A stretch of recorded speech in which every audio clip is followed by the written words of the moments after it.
Hello everybody, my name is Renan Lucas Sá, and I'm going to be your English teacher during this course. I would like to welcome and say that I'm really happy to guide you through this new adventure in a new culture. I'm sure you enjoyed the trip, and I would like to invite you to explore a new world of different habits, food, and ways of looking at each other. I'm sure you'll never be the same after this course. Are you ready? But first, I'm going to talk a little bit about my background as a teacher and my previous experience here in Brazil and abroad. I major in English and I have a post-graduation in neuroscience. I did a lot of courses about English approaches, which some of them were online. I've been working as an English teacher for about 7 years so far. I worked as a public school teacher for about 3 years, and at the same time, I worked in the private sector as well. After this experience, I decided to have a wider view of the world and the language I was teaching. I went to work in a cruise ship, yes, a cruise ship worldwide. The result of this experience was 9 ships, 35 countries, and I learned 2 more languages, Spanish and Dutch. I'm still working the last one. And the most important, I learned to respect the different. I learned to see humankind as one, to see the world without borders, and I want you to be part of it. My experience as a teacher, as an English teacher, wouldn't be complete if I weren't able to pass some things I know to you.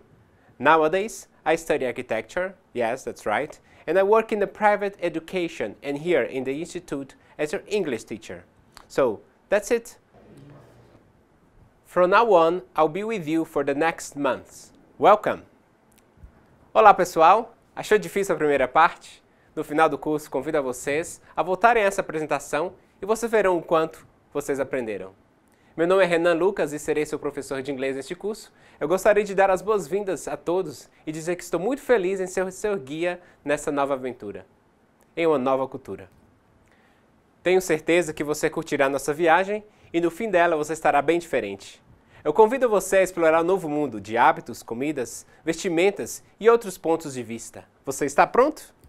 Mas primeiro, eu vou falar um pouco sobre a minha formação e a minha experiência aqui no Brasil e no exterior. Eu sou graduado em Letras em Inglês e tenho pós-graduação em Psicopedagogia e Neurociência. Fiz vários cursos sobre metodologias no ensino de inglês, inclusive alguns online. Eu ensino inglês há pelo menos 7 anos e trabalhei na escola pública por 3 anos e ao mesmo tempo trabalhei em escolas privadas. Depois dessa experiência, eu decidi ter uma nova visão do mundo e da língua que eu estava ensinando. Eu fui trabalhar em navios de cruzeiro. Isso mesmo, navios de cruzeiro ao redor do mundo. Bem, o resultado dessa experiência, eu trabalhei em 9 navios, 35 países e eu aprendi 2 novas línguas, o espanhol e o holandês. Essa última eu ainda estou aprendendo. E o mais importante, eu aprendi a respeitar as diferenças. Eu aprendi a ver os seres humanos como um todo. E o inglês me levou a entender o mundo. Um mundo sem fronteiras. E eu quero que você também faça parte dele. Para finalizar, minha experiência como professor de inglês não poderia estar completa se eu não repassasse as coisas que vivenciei para você. Hoje eu sou estudante de arquitetura e trabalho na rede privada e aqui no Instituto como seu professor de inglês. Então é isso. De agora em diante estaremos juntos pelos próximos meses. Bem-vindo! Vamos falar um pouco agora sobre a história da língua inglesa. Com a história de cerca de 1500 anos, a língua inglesa tem sua origem e evolução em 3 períodos distintos, como você pode ver no slide. O inglês surge com os idiomas falados pelos povos germanos, que a partir do século V ocupam a atual Inglaterra, com destaque para os anglos e os saxões. O idioma que começou a nascer nas Ilhas Britânicas, a partir de então, recebe o nome de Old English, anglo-saxão ou ainda Englisk, no original, significando língua dos anglos. O vocabulário da língua irá evoluir gradualmente e com a introdução do cristianismo ocorre a primeira influência de palavras do latim e do grego. Mais tarde, invasores escandinavos que falavam o nórdico antigo Old Norse, língua que provavelmente assemelhava-se ao dialeto falado pelos povos anglo-saxões, também irá influenciar o inglês. O Old English é uma língua preservada em diferentes fontes, como inscrições rúnicas, traduções bíblicas complexas e fragmentos diversos. A maior diferença entre o Old English e o Middle English está na gramática, especificamente no campo sintático e no campo analítico. acredita-se que o estágio seguinte da língua, o Middle English, inicia-se com a Batalha de Hastings em 1066, onde o rei William o Conquistador derrotou o exército dos anglo-saxões e impôs suas leis, seu sistema de governo e sua língua francesa. Desse modo, novas palavras são incorporadas à língua falada pelas pessoas comuns, isto é, por servos e escravos. Mais tarde, muitos dos novos termos passaram a ser usados na corte e no militarismo, adquirindo, portanto, um elevado status social. Já o inglês moderno, como conhecido pela obra de William Shakespeare, em geral, é datado a partir de 1550, quando a Grã-Bretanha se tornou um império colonial, espalhando-se por todos os continentes. Em geral, a diferença entre o Old e o Modern English está na forma escrita, na pronúncia, no vocabulário e na gramática. Comparado ao inglês moderno, o Old English é uma língua quase irreconhecível, tanto na pronúncia quanto no vocabulário e na gramática. Para um falante nativo de inglês moderno, das 50 palavras do Pai Nosso, menos de 15% são reconhecíveis na escrita, e provavelmente nada seria reconhecido ao ser pronunciado. Em outro exemplo, a palavra stan corresponde ao stone no inglês atual. Tamanha diferença entre a forma inicial do inglês e a sua configuração atual é explicada por 1500 anos de evolução, na qual o inglês sofreu influência de outras línguas, entre elas o celta, o latim e o francês. Isso sem mencionar o vocabulário acumulado das mais diversas línguas de todo o globo, com a expansão que teve o Império Britânico no século XIX e a posterior expansão dos Estados Unidos. Neste momento, você deve estar se perguntando: como será o curso? Que habilidades desenvolverei? Como funciona um curso de inglês online? Vou responder para você neste momento esta e outras questões que surgirão.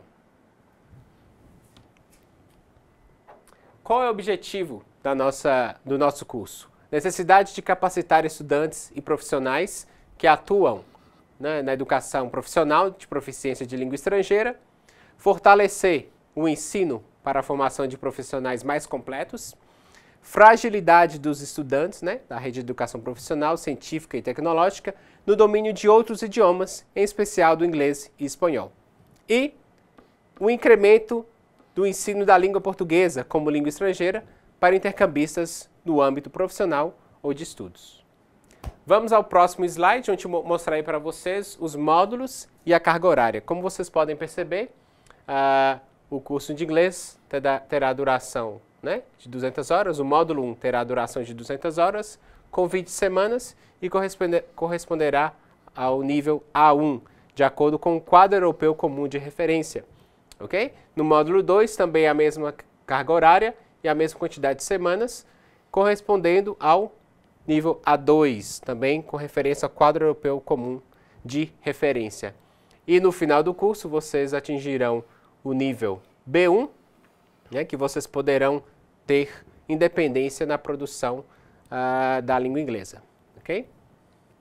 Eu vou mostrar para vocês como será o processo de avaliação do curso, a distribuição dos pontos. Então nós vamos distribuir a cada semestre, a cada módulo, 30 pontos em atividades orais, 30 pontos em atividades escritas, 10 pontos na participação dos fóruns, 15 pontos em atividade online e na atividade avaliativa presencial, mais 15 pontos, totalizando 100 pontos por módulo. Vamos agora iniciar o estudo do nosso material. Vamos começar com os objetivos da aula de hoje, que serão: cumprimentar e despedir-se utilizando as expressões de saudação e despedida adequadas. Utilizar expressões de cortesia para fazer pedidos e agradecimentos, empregando-os de acordo com as situações apresentadas. Próximo, apresentar e dizer a nacionalidade de si e de outros utilizando o verbo to be e os subject pronouns e possessive adjectives. E por último, soletrar e reconhecer o alfabeto inglês, identificando e escrevendo nomes de pessoas, países, nacionalidades e endereços eletrônicos. A partir da primeira aula, você vai acompanhar a história de Rosa, uma estudante brasileira que participou de um processo seletivo e foi contemplada com a bolsa de estudos para a Columbus College, em Chicago, Illinois, Estados Unidos. Durante um ano, ela dividirá uma casa com Carly, Christine e Amanda, também estudantes da college. Neste momento de intercâmbio, será muito importante e especial na vida de Rosa, que sempre sonhou em viajar e viver uma experiência fora do país. Rosa chegou aos Estados Unidos e foi recebida por Amanda, que a levou até sua nova home para conhecer suas housemates. Neste momento, de uma forma espontânea, Rosa abraça Carly, demonstrando alegria em ver suas novas amigas pela primeira vez. Ao encontrarem-se, as garotas saudaram-se e apresentaram-se. Acompanhe a continuação da conversa no seu material didático na página 16. É importante observar que quando interagimos com pessoas, precisamos nos comunicar com elas. Você pode acompanhar que, ao se encontrarem, as garotas utilizam hi para se saudar. Para que você consiga saudar ou se despedir de alguém, no slide a seguir você conhecerá algumas dessas estruturas. Então nós temos greetings, saudações, hi, hello, good morning, good afternoon, good evening, e nós temos os goodbyes, que são as despedidas. Good night, goodbye, bye bye, ou você pode dizer bye, see you tomorrow, ou see you tomorrow, see you later, ou see you later, e por último, see you soon. Cada cultura tem sua forma própria de saudar ou despedir-se de alguém. E essas estruturas que você acabou de aprender fazem parte do processo de comunicação. Pratique-as bastante. Ao se comunicar, além de saudar e despedir-se, é preciso se apresentar. Veja no próximo slide algumas estruturas para que você possa conversar com outras pessoas numa situação em que seja necessário falar de si. Quando você está se apresentando a alguém, após cumprimentar essa pessoa, o próximo passo é dizer seu nome em inglês. Então você pode dizer de duas formas. My name is, e o seu nome, né? No meu caso, Renan Lucas. Ou I am, e o seu nome. Ok? No dia seguinte, já instalada em sua nova house, Rosa está ansiosa por conhecer o campus onde irá estudar. Ela é recebida por John Smith, o diretor da college. Nesta conversa, a tendência é que Rosa tenha um comportamento um pouco mais formal a se apresentar, diferente de como agiu quando conversou com as suas housemates. Seja em seu próprio país ou em um país estrangeiro, é muito importante ser polite, educado. Observe o diálogo no seu material didático na página 19. Ao se apresentar ao Mr. Smith, Rosa utiliza a expressão nice to meet you para expressar que havia sido um prazer conhecê-lo. Existem outras expressões que transmitem essa mesma ideia. Veja quais são elas a seguir. Nice to meet you, glad to meet you e pleased to meet you. Como há mais de uma expressão, você pode utilizar a que se sentir mais à vontade. Por outro lado, se alguém se dirigir a você utilizando alguma dessas estruturas, você deverá usar a mesma acrescida de to para responder. Vejamos. Nice to meet you, too. Glad to meet you, too. E pleased to meet you, too. Rosa também usa as expressões excuse me e thank you, que denotam cordialidade. Expressões como essa, que indicam politeness, são sempre utilizadas em inglês e constituem uma parte essencial na cultura dos países onde esse idioma é falado. Portanto, se acostume a utilizá-las. Para conhecer algumas dessas polite expressions, acompanhe a seguir. Polite expressions, expressões de cordialidade. Excuse me, please, thank you, thanks, que é mais informal, you're welcome, I'm sorry, ou você pode dizer sorry.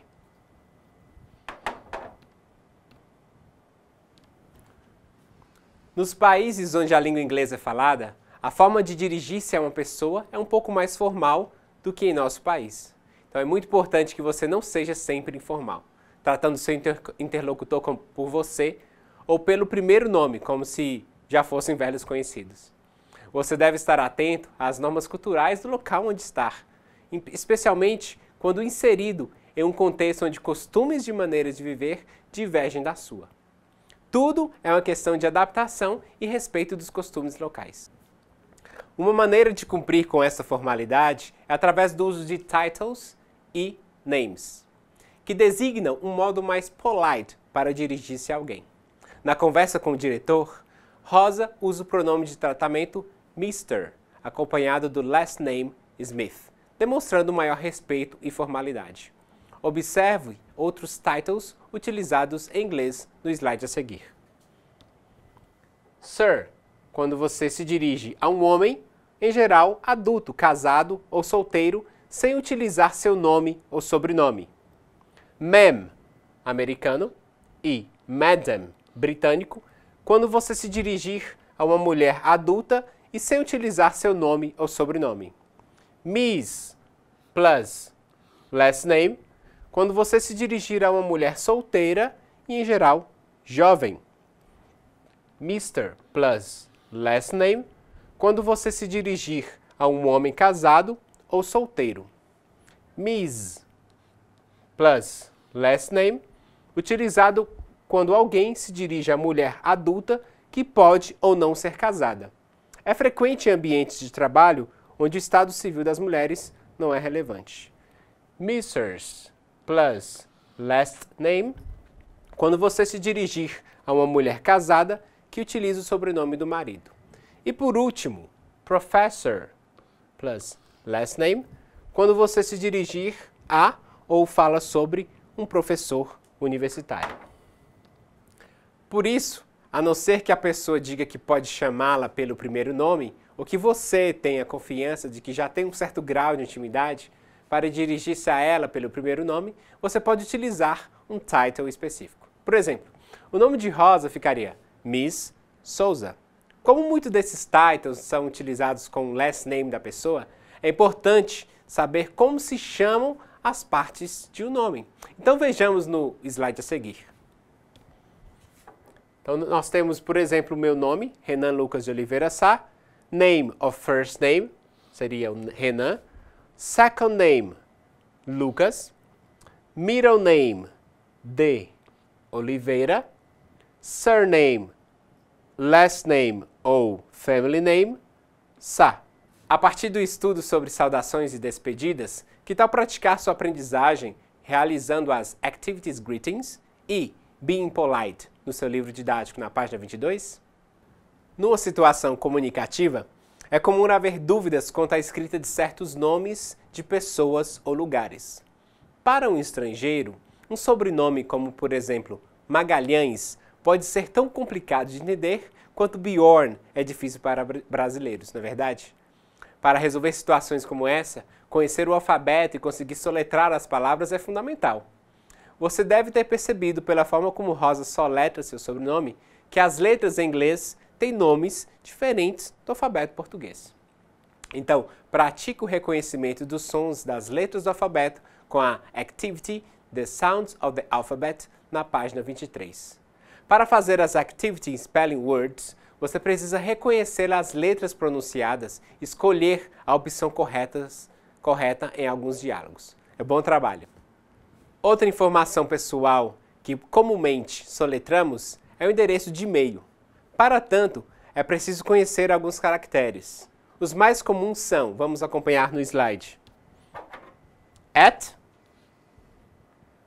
dot, slash, underscore, colon, hyphen, asterisk e hash.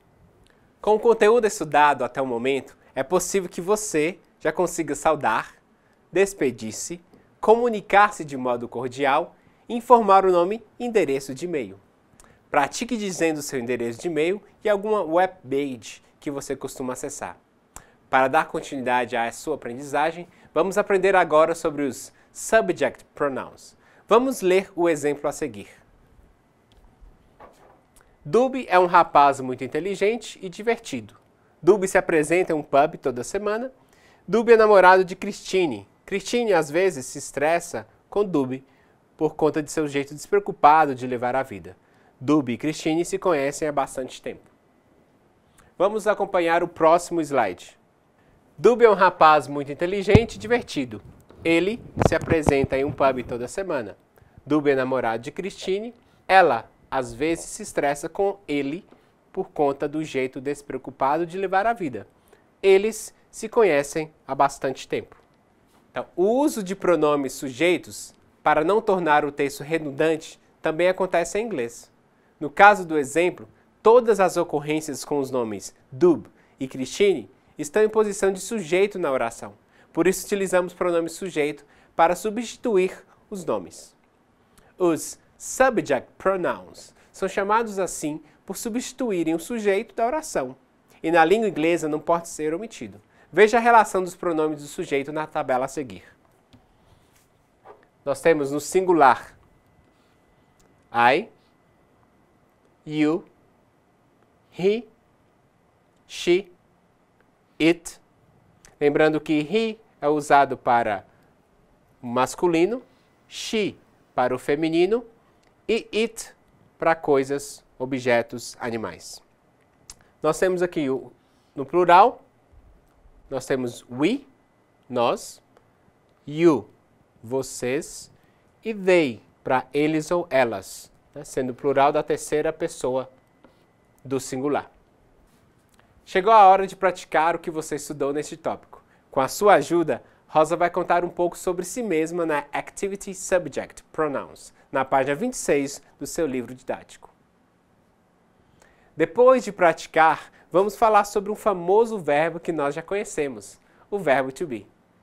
To be é normalmente o primeiro verbo que se aprende já, que é usado para falarmos de nós mesmos, por significar ser ou estar. O to be é um verbo com exceção para várias regras relativas a outros verbos em inglês. Ele é um dos poucos que sofrem variação ao ser conjugado de acordo com seu respectivo sujeito.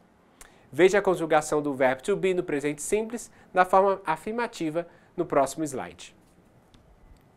Então nós temos o verbo to be am, então na primeira pessoa vai ficar I am, e a short form, né? A forma contraída aí, I'm. O verbo to be na segunda pessoa, you are, contraído fica your. Temos he is, abreviado his, she is, she's, it is, its, we are, we're, you are, your. E por último, they are, their. Já a forma negativa do verbo to be é construída acrescentando-se a partícula not à sua forma afirmativa. Observe que é possível tanto manter a contraction do pronome com o verbo, quanto contrair o verbo com not. Vamos ver no slide. Então nós temos I am not, né, na primeira pessoa, então fica dessa forma, I'm not. You are not, you aren't. Ou podemos falar, you're not. He is not, he isn't. Ou você pode falar, he's not. She is not. Fica abreviado, she isn't. Ou você pode falar, she's not. Nós temos também, it is not. Abreviado fica, it isn't. Ou it's not. E no plural nós temos we are not, we aren't. Né? Você pode falar we are not. Nós temos you are not na segunda pessoa do plural. E você pode falar you aren't ou you're not. E para finalizar, na terceira pessoa do plural, nós temos they are not. E fica they aren't ou they're not. Na forma interrogativa, ocorre uma inversão da ordem sujeito-verbo, ou seja, o verbo to be localiza-se antes do sujeito. Então vamos acompanhar a tabela. Então nós temos aqui a forma interrogativa na primeira pessoa. Então você inverte o verbo to be com o sujeito. Então vai ficar am I a student? A mesma coisa acontece nas outras pessoas. Is he a teacher? Is she a journalist? Is it a book? Are we mechanics? Are you pilots? Are they policemen? Então perceba a inversão entre o sujeito e o verbo to be nas interrogativas. As yes/no questions com o verbo to be exigem respostas do tipo sim ou não. Essas respostas são chamadas de short answers, respostas curtas. Veja como elas são estruturadas no próximo slide. Então nós temos short answers, né? Na afirmativa, você vai responder yes, you are, quando você perguntar com I. Então na negativa fica no, you aren't, afirmativa yes, you are. A pergunta, are you a student? Yes, I am. Ou na negativa, no, I'm not. Na terceira pessoa, nós temos is he a teacher? Is she a secretary? Is it a library? Então, pay attention. Yes, he is. Né? No, he isn't. Is she a secretary? Yes, she is. No, she isn't. Is it a library? Yes, it is. No, it isn't. Já nas primeiras pessoas do plural, vamos colocar yes, we are, ou no, we aren't. Mas também podemos responder na segunda pessoa quando você perguntar na primeira pessoa do plural. Yes, you are, ou no, you aren't. Na segunda pessoa do plural, are you American? Yes, we are, ou no, we aren't. E para finalizar, na terceira pessoa, nós temos are they classmates? Yes, they are. No, they aren't. O verbo to be permite que você se comunique em diversas situações. Para verificar se você compreendeu o conteúdo apresentado, pratique o verbo to be em suas diversas formas, realizando activity questions e answers na página 30 do seu livro didático. Depois de praticar o verbo to be, vamos para outro tópico gramatical que é trabalhado nessa lição. Os adjetivos possessivos ou possessive adjectives. São palavras que designam que alguém possui alguma coisa. O fato de serem adjetivos possessivos implica terem uma posição fixa antes daquilo que é possuído e não variarem em número em função da posse. Ou seja, não há diferença se a coisa possuída for singular ou plural. Já a pessoa que possui pode variar em singular ou plural. Por exemplo, ao ver Amanda pela primeira vez no aeroporto, Rosa pensou. Vamos lá. Her coat is gorgeous. Her, adjetivo possessivo, acompanhando o substantivo aqui, ó. O casaco dela é lindo. Her shoes are stylish too. Os sapatos dela também são elegantes. O adjetivo possessivo her refere-se a Amanda, pessoa do singular, que possui uma coisa também no singular, o casaco. Rosa nota ainda os sapatos de Amanda e na frase her continua se referindo-se a Amanda, pessoa no singular. Mas o que ela possui os sapatos, nesse caso, é plural. Apesar disso, o possessive adjective her continua o mesmo, ele não varia. Observe a lista dos adjetivos possessivos em relação às pessoas do singular e do plural no próximo slide. Então nós temos aqui subject pronouns, né, os pronomes possessivos. No singular nós temos I, my, ou meu, minha. You, your, seu ou sua. He, masculino, seu ou dele. She, dela ou sua. Né? Nós temos her. E para it, nós temos its. Já no plural, nós temos, para a primeira pessoa do plural, nós temos our, nosso, nossa, nossos ou nossas. Nós temos you, your, seus ou suas. E they, na terceira pessoa, nós temos their, deles ou delas. Outro uso muito importante para o verbo to be e os possessive pronouns é a designação das nacionalidades. Para isso, acompanhe a seguir o nome de alguns countries e nationalities no seu livro didático, na página 34. Pratiquem. Observe no diálogo na página 34 que o atendente pergunta a Rosa o seguinte, vamos lá. Where are you from? I'm from Brazil. Então a palavra where, acompanhada da preposição from, que nessa pergunta vem obrigatoriamente ao final da frase. É utilizada para saber de onde uma pessoa vem, ou seja, sua origem de país ou cidade. Perceba a inversão que ocorre entre o you e o are. Né? Na resposta de Rosa, por ser uma afirmação, a inversão já não é mais necessária. Então nós utilizamos sujeito e o verbo aqui. Exercitar o vocabulário de países e nacionalidades com Activity Countries and Nationalities será fundamental para fixar este conteúdo. Em seguida, aproveite para revisar conteúdos dessa aula com as Activities Registration Desk, Student Card e Rosas e-mail na página 36. Esperamos que você, acompanhando Rosa em seu encontro com suas housemates Carly e Christine e em sua experiência na Columbus College of Chicago, tenha se familiarizado com os conteúdos linguísticos e lexais apresentados. O verbo to be e os possessive adjectives frequentemente estarão presentes nos contextos comunicativos de que você vai participar. Já o alphabet será necessário em caso de dúvidas quanto à forma como determinadas palavras, especialmente os nomes próprios, são escritas. O nome dos countries e nationalities, bem como o modo de ler endereços eletrônicos, também serão importantes quando você estiver fornecendo informações pessoais ou requisitando-as de alguém. E não esqueça, nessa hora, no hugging please.